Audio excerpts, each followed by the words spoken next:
Hello, it's Sierra with WTI. And when are you not in the mood to feel fabulous? Because with just one swipe of e.l.f.'s Big Mood Mascara, it's not only my lashes that are getting boosted, but my confidence as well.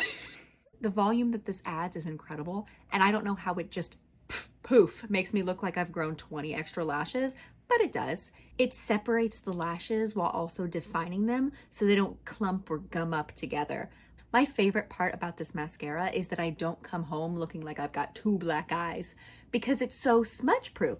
And even when I accidentally rub my eye, it's not a huge problem. I don't have to worry about it. It also holds the curl in your lashes really nicely without becoming super stiff. I also really like the shape of this wand because it's not overly curved to where you can tell it was made just for one eye type. Instead, it's got a really nice bend to it where it glides on super easy and it doesn't make it impossible to get into those inner corners of your eyes. The pigment is so bold and black and pigmented that it will bring out that natural beauty in your eyes effortlessly.